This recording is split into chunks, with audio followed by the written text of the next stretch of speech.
Ang bilis lang lumipas, parang isang minuto. Pero maraming nagbago at binago. Marami ring natuto, siguro isa sa mga natutunan mo ay ang pagtanggap na kailangang tanggapin na may mga bagay na hindi nakalaan para sa'yo. Gaano man ito kahirap, hindi na dapat pilitin. At may taong dumating pero nararapat na palayain. Sunod ay ang pagpapatawad.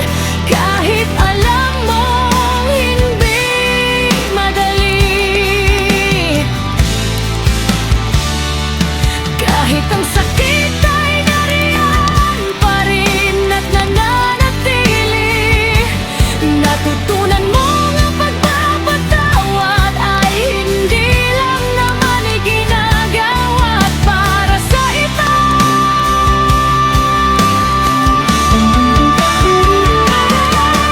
Hindi mas nararapat itong ibigay para sa sarili, para sa kapanatagan ng isip at puso. Napagtanto mo rin siguro sa taon na ito na mas mabuting lumaban at magtagumpay sa paraang pribado, na may mga bagay na hindi mo na dapat sabihin, at may mga bigat na dapat munang sarilinin.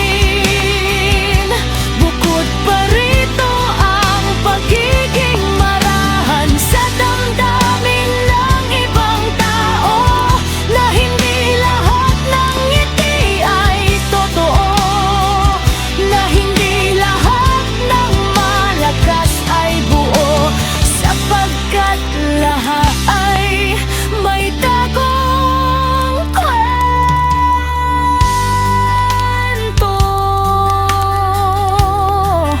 Patapos na naman pala ang taon na ito.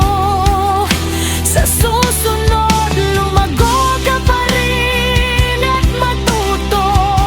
Lumaban ka ulit hanggang dulo.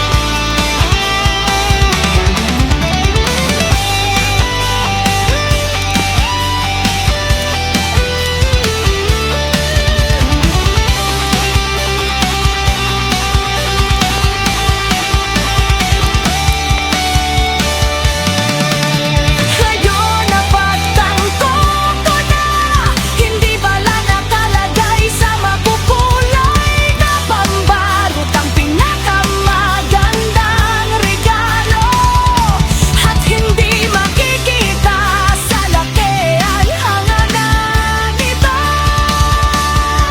kundi sa kung ano ito para sa'yo. Ang regalo ng buhay, ang maramdaman ng iba't ibang emosyon. Kahit minsan hindi maunawaan kung ano ang saysay, ang regalo ng bawat umagang nabigyan ulit ng pagkakataong makita ang mundo, ang pagkakaroon ng pamilyang buo. Madalas ang totoong regalo pala ay walang makulay na pambalot, sapagkat palagi kong nakabukas ang buhay.